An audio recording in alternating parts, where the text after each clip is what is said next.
10 facts about Rayquaza that most players don't know. With me, Queen Eve of course. Before I get started, I just wanted to say thank you for 17 subs. That's pretty cool for someone who's only been making videos for about a month and a half, so thanks and welcome to the kingdom. Let's get right into it then. Rayquaza himself can cost you the game. Why is that? Well, let's take a look at him, shall we? Like every Pokemon, Rayquaza has a basic attack. This attack does little damage and not really much of a concern. Next is Twister, Rayquaza's first crowd control move. It can send hurricanes to up to 3 people with a knock-up effect, which explains why you fly up in the air. Pay close attention to the locations they appeared. They can spawn right outside or inside the pit with Rayquaza. They are avoidable.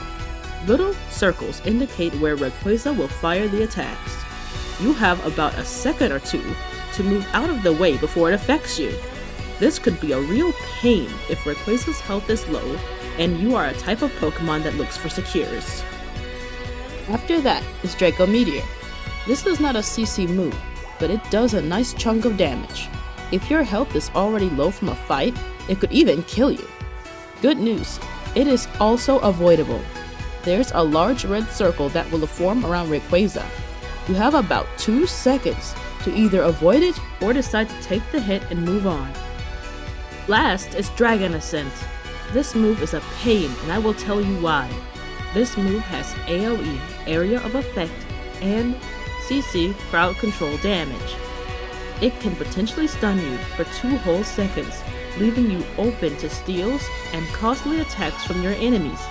Like Draco Meteor, a large circle will appear around Rayquaza. After his animation, he slams his body to the ground, causing you and whoever else is in that circle to go airborne. That means if your whole team is in that big red circle, you guys are gonna look like you had some Red Bulls, cause y'all are gonna have some wings. To avoid steals, ranged attackers need to make the best use of their range, hitting Rayquaza from a distance and only having to worry about the twisters.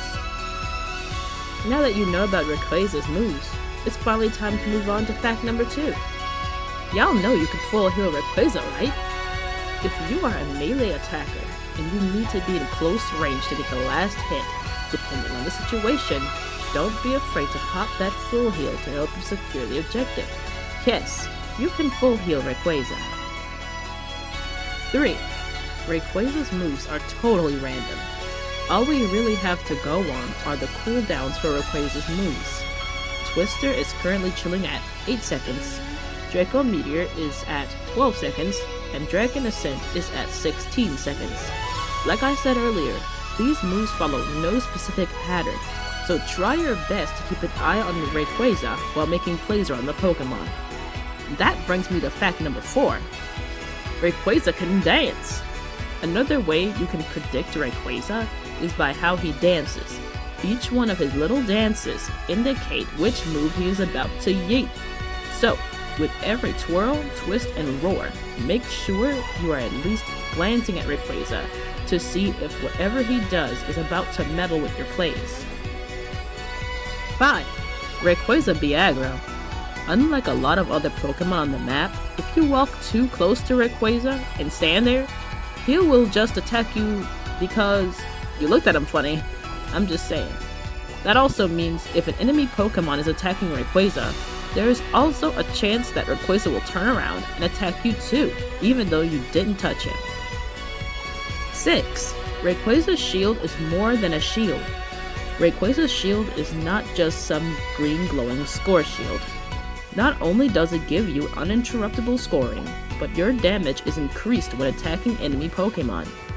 Not only that, it's still a flippin' shield, so enemies do less damage to you. On top of that, it stacks with other shields, making a thicker shield.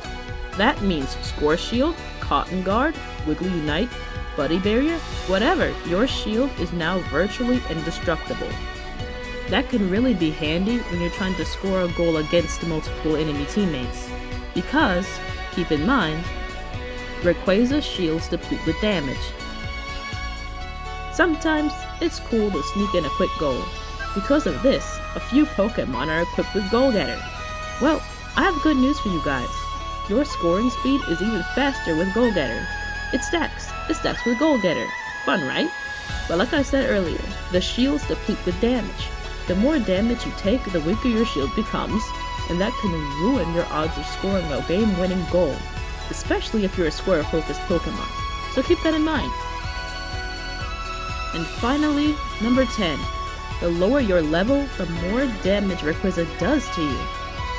Look up at this comparison between the levels of the damage shown here. That's all the more reason to make sure you are at least level 12, 13, depending on the Pokemon, before entering the final stretch. There you have it. Thank you for joining me. As usual, it's a pleasure. And shout out to KH Pichu for being my duo buddy. It was fun being his partner in crime. And thank you guys for tuning into my microscopic channel. Hey, I need all the motivation I need, you know? Until the next one.